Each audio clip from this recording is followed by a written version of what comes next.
I was washing cinnamon from my fingers when I found out my sister had sold our house. It was late afternoon, the kind of amber light that makes old wood look like it remembers you.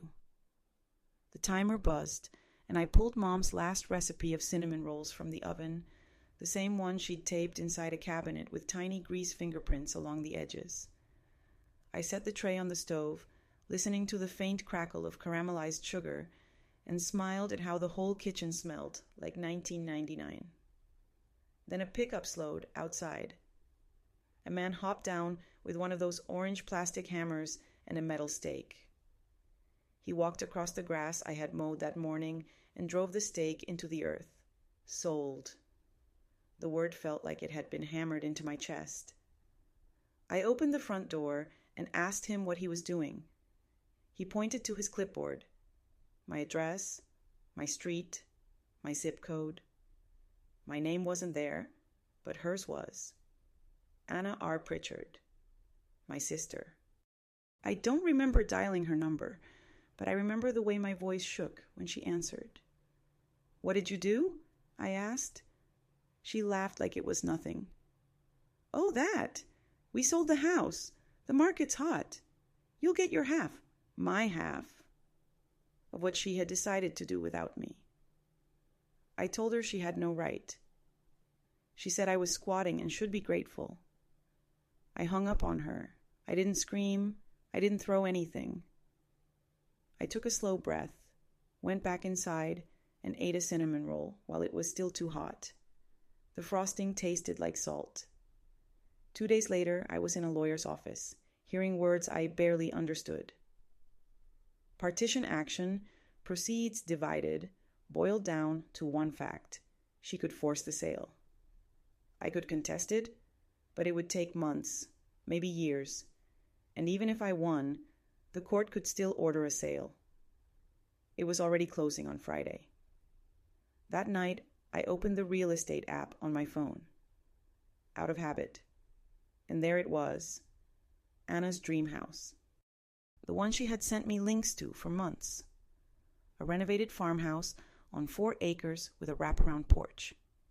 Status, under contract, accepting backup offers. I called Mark, a friend from high school who was now a realtor. He didn't even pretend not to know whose house it was. "You want to back up her offer?" he asked. "I want to buy it," I said. And so we put together the cleanest, fastest offer possible. No contingencies, no inspection, cash ready. I wrote a letter to the sellers about porches that remember the weight of a childhood, about cinnamon rolls, about loving a home the way houses hope to be loved. The next day, they countered with only minor terms, proof of funds, a 5-day close, and keeping their old rocking chair. I agreed instantly. By that afternoon, it was mine. I didn't tell Anna. I wanted her to find out the same way I had, blindsided. She found out when she drove by with her husband, probably imagining paint colors and furniture arrangements. I was on the porch, sipping coffee. She slammed the car door, stormed up the steps, and shouted, "You stole my house!" I told her, "No, I bought it, just like you sold mine." She called me petty, vindictive.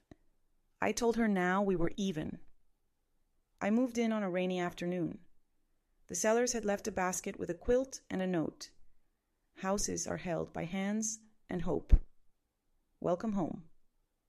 The porch creaked in the same note as our old house. I made cinnamon rolls that first Sunday, opened the windows, and let the smell fill every room. The town talked, of course. At the farmer's market, strangers told me, "Good for you," in hushed voices.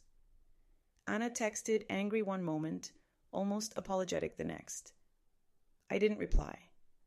Then a letter arrived from her, admitting she'd acted out of desperation and asking me to sell the house to her for more than I'd paid. I put it in a drawer.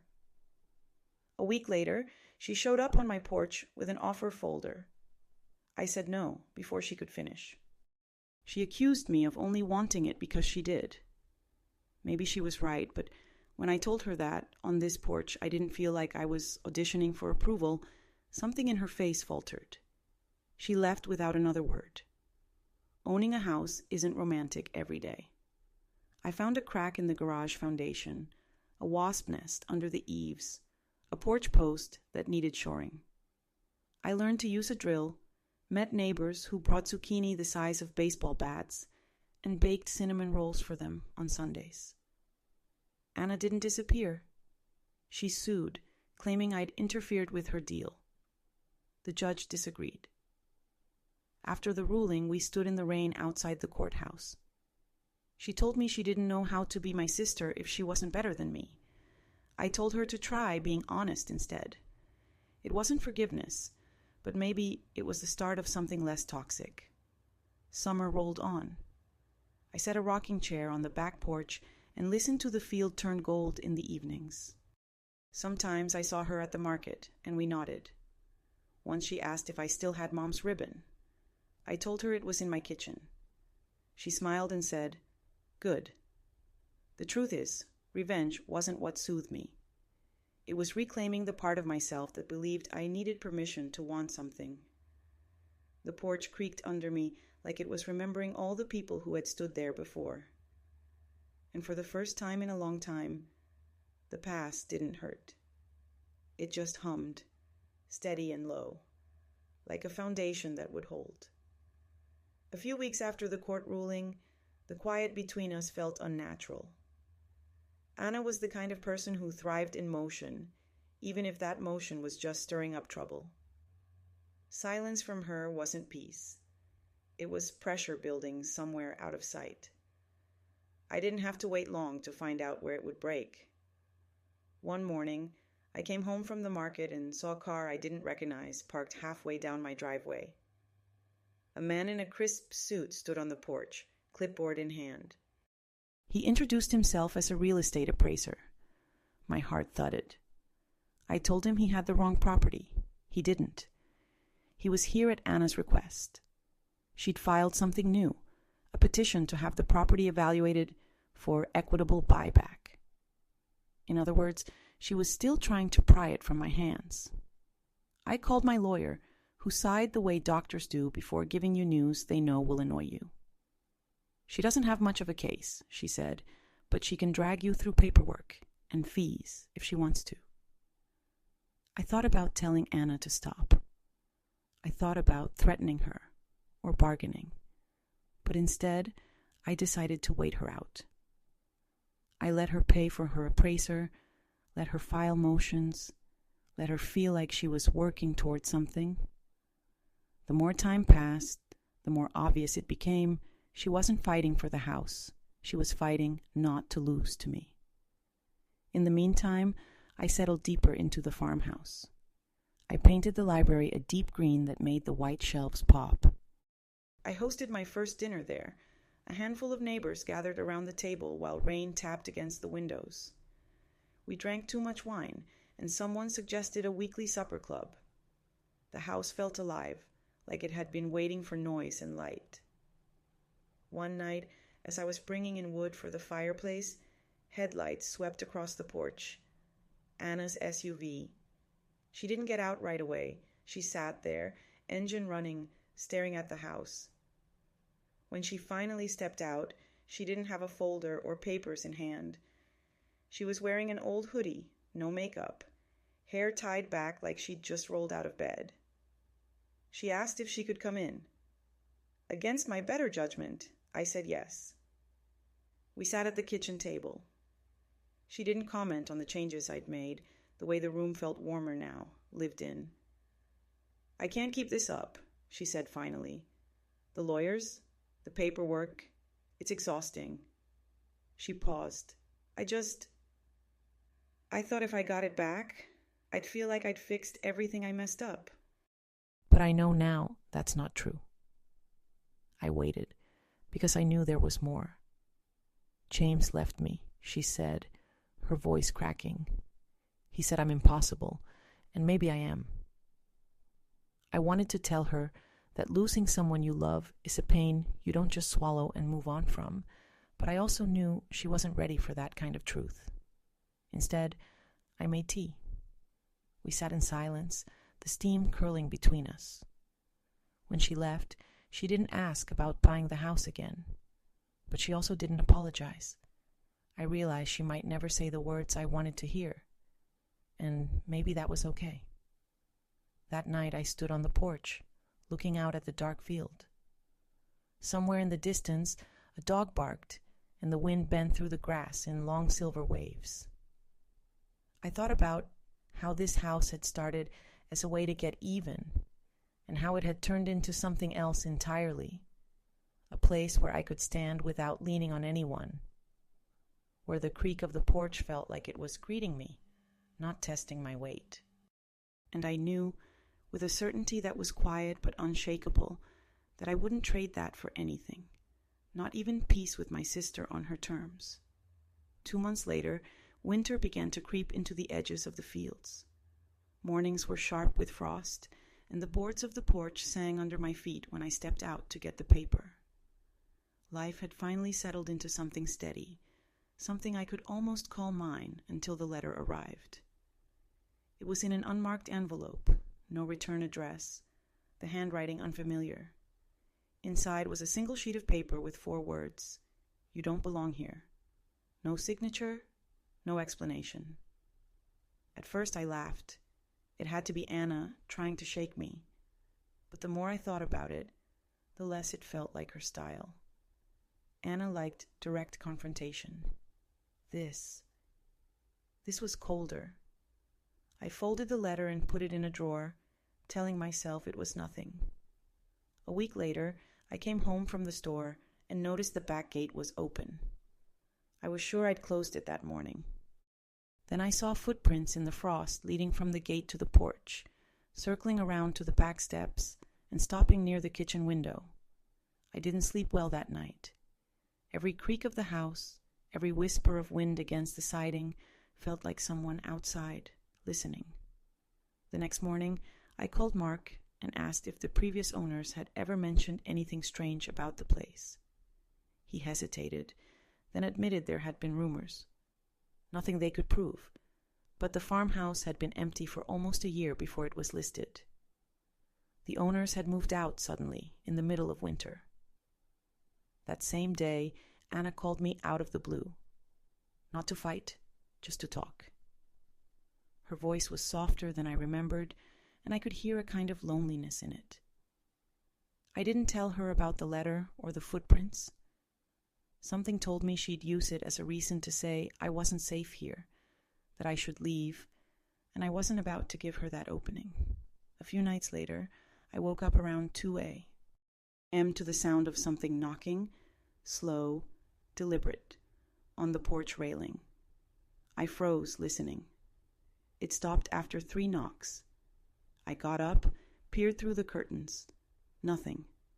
Just the field glowing pale in the moonlight. The next morning, I found another note slipped under the door. Leave before it's too late. I called the sheriff, who came out and walked the property. No signs of forced entry, no clear tracks. He told me it was probably kids messing around, but his eyes lingered on the porch longer than they needed to. That night, I sat on the steps with a mug of coffee, watching the dark. The air was cold enough to bite. Somewhere out there, in the black line where the field met the trees, I felt someone watching back. I thought about Mom, about her saying, "Stand on your own feet, baby," and I decided I wasn't leaving. Whoever was trying to scare me would have to do more than slip notes under my door. But deep down, I knew this wasn't over. The next night, I kept the porch light off. If someone was coming back, I wanted to see them before they saw me.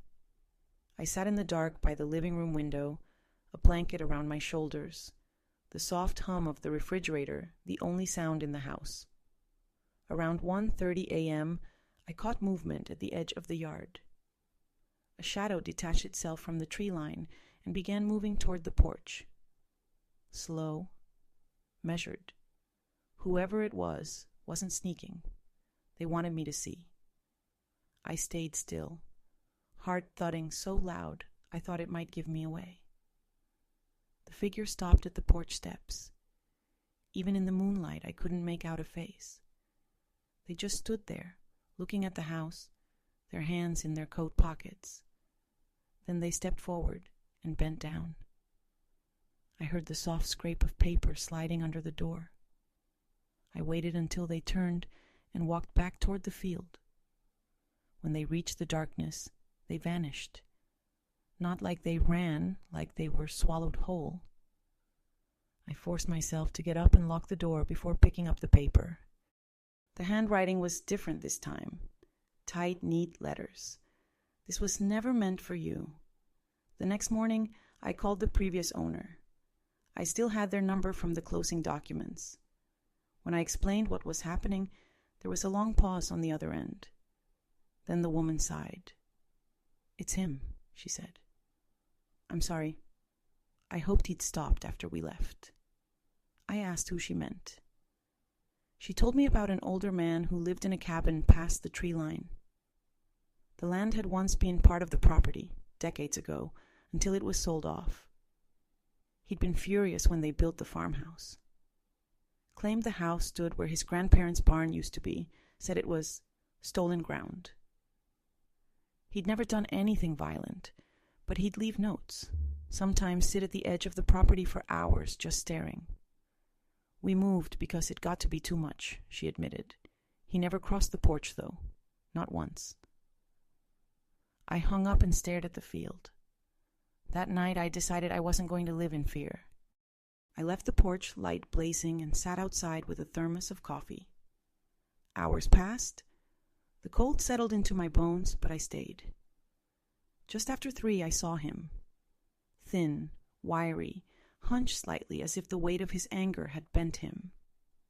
He stopped at the edge of the light, his eyes catching the glow. "This house isn't yours," he said, quietly. His voice was rough, like gravel. "It is now," I told him. He shook his head. "Doesn't matter. It won't keep you." We stared at each other for what felt like a full minute. Then he turned and walked away, disappearing into the trees. I haven't seen him since. But sometimes, late at night, when the wind moves through the field, I think I hear those slow, deliberate knocks on the porch railing, and every time I get up, open the door, and stand there in the cold, making sure he knows I'm still here. It was almost the end of January when Anna came back into the picture. The air was brittle with cold, and the ground out in the field had frozen into hard ripples. I hadn't seen the man from the tree line in weeks, but I never stopped keeping the porch light on at night.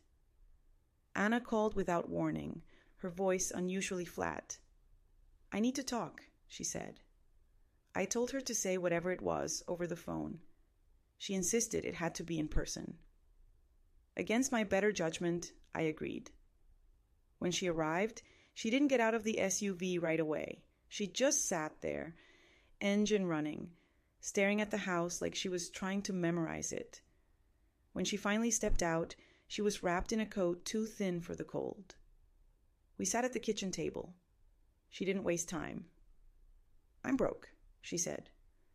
"Legal fees, the move, the divorce. It's all gone." She tried to smile, but it broke apart halfway.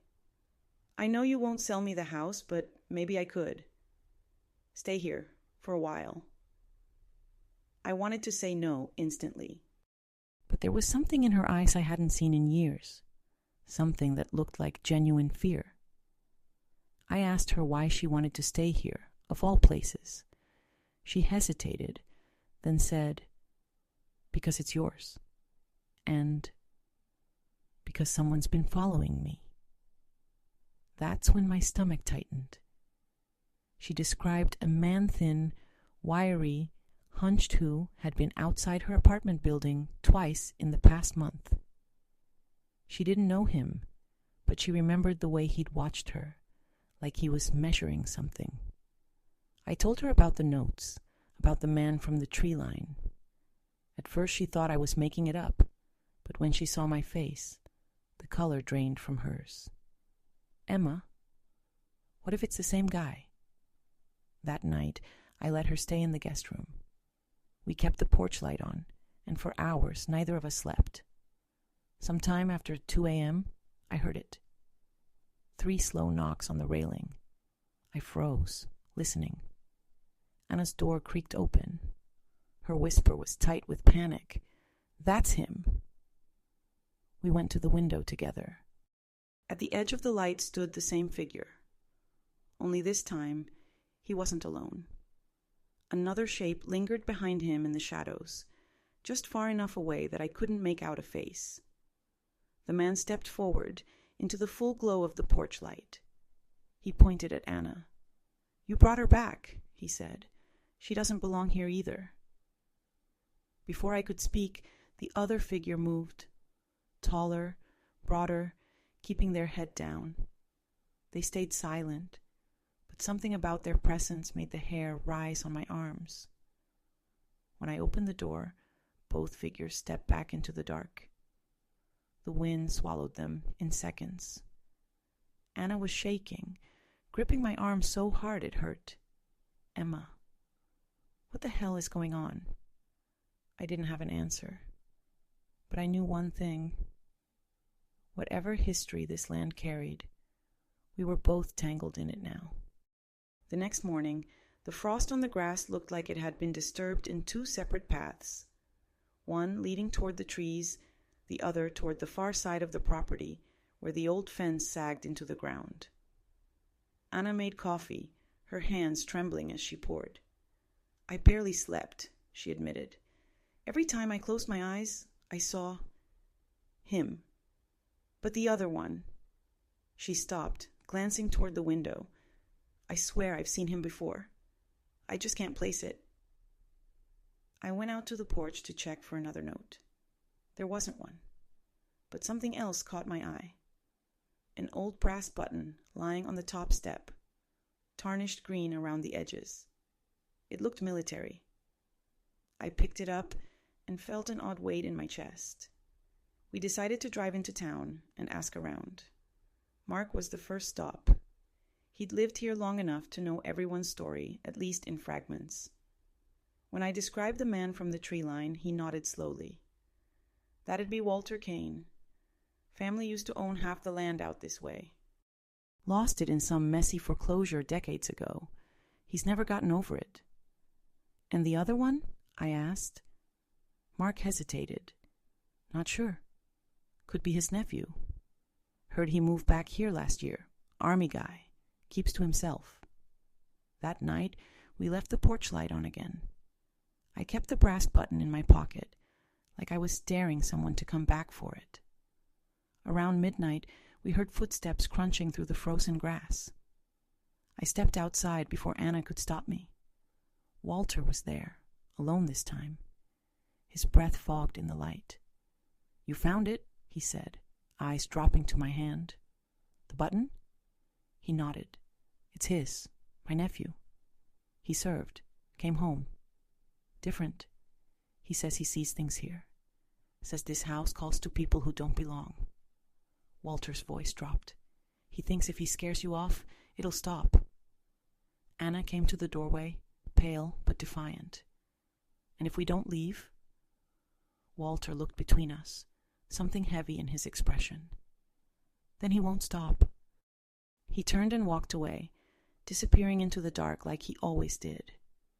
I stood there a long time after he was gone, the brass button burning cold in my palm, wondering if this was just an old man's superstition, or if there was something about this house, about this land, that neither of us understood yet. It happened 3 nights later, when the cold had sunk so deep into the ground that the porch boards felt like stone under my feet. Anna had insisted we keep the curtains closed, every single one, but I left the living room once cracked, just enough to see the yard. The moon was sharp that night, the kind that made shadows stretch too far. Around 1:15 a.m., I saw him, the nephew. He stepped out from the tree line like he'd been waiting for the exact second the wind shifted. Taller than Walter, broad-shouldered, moving with the deliberate quiet of someone trained not to be heard. He didn't stop at the edge of the light like Walter. He walked right up to the steps, his boots thudding softly on the frozen wood. In the porch light, I could see the scar running from his temple into his hairline, his jaw set like stone. His eyes didn't wander around the property, they locked on mine through the window. I opened the door before I could talk myself out of it. The cold rushed in between us. "You've been watching this house," I said. He didn't flinch. "It's not yours." His voice was deeper than Walter's, steadier, but there was something in it like he was holding back the rest of what he wanted to say. "It is mine," I told him, "and you need to stop coming here." His gaze flicked past me to the doorway where Anna stood. Something in his expression shifted, recognition maybe, or memory. "You brought her back," he said, his tone hardening. "That was a mistake." Anna stepped forward, her voice tight. "Do I know you?" For a moment he didn't answer. Then, "You should. I remember you from the night the fire started." The air seemed to collapse between us. Anna froze, her lips parting, but no sound came out. I looked at her, searching for an explanation, but her eyes were wide, locked on him. "What fire?" I asked. Neither of them answered. The nephew's jaw tightened, and without another word, he turned and walked back into the shadows, his boots crunching on the frost until the sound faded completely. When I turned back to Anna, she was pale as paper, her hands gripping the doorframe like it was the only thing holding her up. I thought, "No one knew about that," she whispered. Anna didn't speak for the rest of the night. She sat at the kitchen table long after I'd locked every door, staring into her coffee like she was reading something in the steam. I didn't push her, not then. But by morning, I couldn't let it go. Over breakfast, I asked her directly, "What fire was he talking about?" Her eyes darted to the window, then back to me. "It was years ago, before you moved back here. I was still married to James." She took a slow breath, like she had to measure out the words. "One summer night, we came out this way for a party. Some friends of James's knew Walter. They said it'd be fun. Bonfire, drinks, nothing serious." She paused, fingers tightening on her mug. "I don't remember everything. I'd had too much to drink. But I remember James and some of the guys going into the old barn that used to stand near the edge of this property. They were laughing, breaking things. One of them had a lantern. The next thing I knew, there was shouting, heat, smoke. The whole place caught fast. I felt my chest tighten. Was anyone hurt?" She shook her head quickly. "No, but Walter's nephew, he was there. He tried to save some of his grandfather's tools. He got trapped for a minute, burned his arm. That's where the scar on his head came from, too. Debris fell when he was getting out." "And you never said anything?" Anna's gaze dropped. James paid Walter to keep it quiet. Insurance money covered part of it. But his nephew... He never forgave me for being there. He always thought I knew more, or that I could have stopped it. The pieces clicked together in my mind. The way Walter looked at both of us like we were intruders. The way the nephew's anger flared when he saw Anna. This wasn't about the house alone. It was about a grudge that had been smoldering for years, just waiting for dry tinder. That night, I kept the porch light on again, not out of habit, but because I knew we hadn't seen the last of him. And sure enough, just after midnight, I heard the sound boots on the frozen path, steady and sure. Only this time, there were two sets of footsteps. They came into the light together, Walter on the left, his nephew on the right. The old man's posture was rigid, hands deep in his coat pockets, but his nephew moved like a soldier advancing, every step measured, eyes scanning the house. I was already on the porch when they stopped at the bottom of the steps. Anna stood behind me in the doorway, but I could feel the tension radiating off her. Walter spoke first. "We need to talk." His voice was calm, but there was a weight to it, like this wasn't a request. I crossed my arms. "Then talk." He glanced at his nephew before continuing. "This isn't about you anymore. It's about her." He nodded toward Anna. The nephew took a half step forward. "That night, you left us there," he said to her, his voice low but shaking. "You didn't call for help. You didn't even check if anyone was inside." Anna swallowed hard, and for a second I thought she was going to deny it. But instead, she said, "You're right." Her voice cracked. I froze. I was drunk and scared and useless.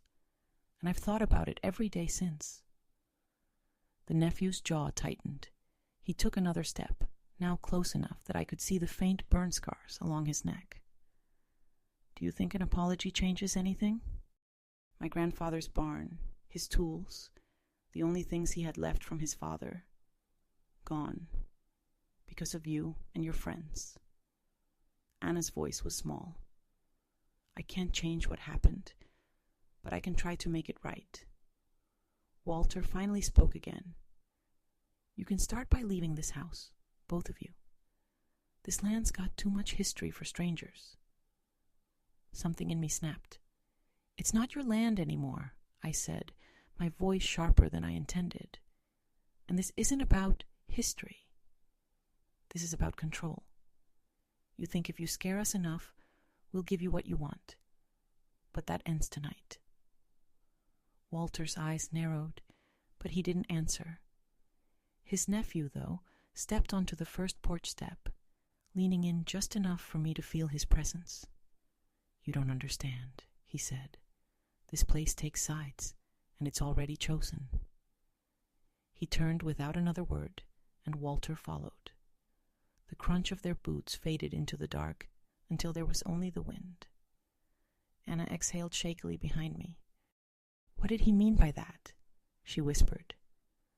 I didn't answer, because the truth was, I wasn't sure I wanted to know. The first sign came the next night. It was quiet, the kind of stillness that makes you hear your own heartbeat. Anna had gone to bed early, but I stayed up in the living room, curled under a blanket with a book I wasn't really reading. At some point, I noticed the air had shifted, not colder exactly, but heavier, like the room had filled with water and I was breathing through it. The floor creaked in the hallway. I thought it was Anna, but when I looked up, there was no one there. Just the shadow of the doorway stretching long across the floor, like it was reaching toward me. I got up, checked the hall empty. The guest room door was closed, the faint sound of Anna's breathing steady inside. I was about to go back when I saw it, the light in the kitchen flicker, then go out completely. I stepped in, half expecting to smell burnt wiring, but instead there was something else. A faint scent of smoke, old and bitter, like wood that had burned long ago but never been cleaned. It clung to the back of my throat. That night, I dreamed of the barn. I'd never seen it in real life, but in the dream, it stood just beyond the field, red paint peeling, doors wide open. I was standing inside, light from a lantern dancing over the walls, and somewhere above me, something was moving in the rafters, too heavy to be a bird. When I woke, it was still dark, but the smell of smoke was in the room, and from the porch I heard it. 3 slow knocks on the railing. I froze, listening. This time, they didn't stop. 3 more, then 3 again. A rhythm, patient and deliberate, like someone or something wasn't in a hurry. In the morning, Anna looked pale, her eyes shadowed. Before I could say anything, she murmured, "I had a dream last night. The barn was burning, and there was something inside it, watching me through the flames." Her voice trembled when she added, Emma, what if they're right? What if this place has already chosen? That evening, the air in the house felt wrong again, heavier than it had in the morning, as if the walls themselves were holding their breath. Anna stayed close, moving from room to room with me like she didn't want to be alone. By nightfall, the sky had sunk into that deep, bruised blue before complete dark, and the field outside seemed to ripple even though there was no wind. I decided we needed to see for ourselves what was out there. If the barn was the center of this, maybe there was something left, something tying all of this together. Anna resisted at first, but I could see in her face that she was just as desperate for answers as I was. We bundled up, grabbed flashlights, and crossed the frozen ground toward the tree line. The moon was high and sharp, throwing long shadows across the grass. About halfway there, I caught it. The smell of smoke again, faint but distinct. Anna stopped walking at the same moment I did. "You smell it too?" she whispered. I nodded. At the edge of the trees, we found it. The charred outline of the barn's old foundation, half swallowed by weeds and frost. Rusted nails and warped metal lay scattered in the dirt. And in the center of it all was something that made my skin prickle. A section of blackened beam, still standing, though it looked like it should have fallen years ago. Anna stepped toward it like she was being pulled. I called her name, but she didn't stop. She reached out and laid her hand against the beam. The moment she did, the air shifted. The cold deepened, and I swear I heard movement around us, a whispering that wasn't wind. Anna's eyes widened. "Emma, I see it." Before I could ask what she meant, she started talking fast, like the words weren't even hers. She described the fire in detail, details she could never have seen from outside. The heat, the way the rafters groaned, the moment something looked back at her through the smoke. She said it wasn't a person. It was older, like the fire had woken something that had been sleeping there for decades. And then she whispered something that made my stomach twist. "It's still here. It followed the wood. Some of the beams from this barn were used to build your porch." A sudden crack echoed behind us, like footsteps on frozen wood, and the beam she'd been touching gave a long, low groan. I grabbed her arm and pulled her back just as the ground at its base shifted, collapsing inward like something was moving beneath it. We didn't stop running until we were back inside the house, the porch light blazing. But standing there, staring at the boards under my feet, I realized she might be right. If the porch really carried part of that barn, maybe the knocks weren't just a threat. Maybe they were coming from inside the wood itself. That night, the wind rattled against the windows like it was trying to warn us, but the porch stayed silent until just after 3. The first knock was so deep it seemed to come from under the floor. The second and third followed in slow, steady rhythm. I sat up in bed, heart pounding, and heard Anna's door creak open down the hall. She didn't have to say anything. I knew she'd heard it too. We met in the living room. The air felt thick again, that same suffocating heaviness from before. This time, the knocks didn't stop at the railing. They moved closer across the boards toward the front door. I gripped the doorknob without opening it, and the wood under my hand felt warmer than it should, pulsing faintly, almost like a heartbeat. Anna stood behind me, whispering, "It's here." The last knock came from the other side of the doorframe, but it wasn't the sound of a hand. It was deeper, like something striking from within the wood itself. The vibration traveled up my arm.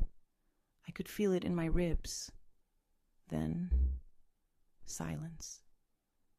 We didn't open the door. We stayed there, frozen, until the first pale light of dawn slid across the porch.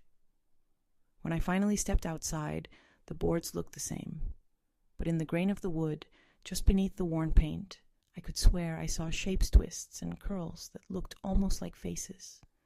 I knew then that this house wasn't going to let go of what it had taken from the barn. And maybe, just maybe, it wasn't going to let go of us either. Anna stood in the doorway, arms wrapped around herself, watching me. Emma, what do we do now? I didn't have an answer. I only knew one thing. Whatever was in this place had chosen, and it wasn't finished with us. And as I turned back toward the house, the porch creaked one soft, deliberate like it was agreeing.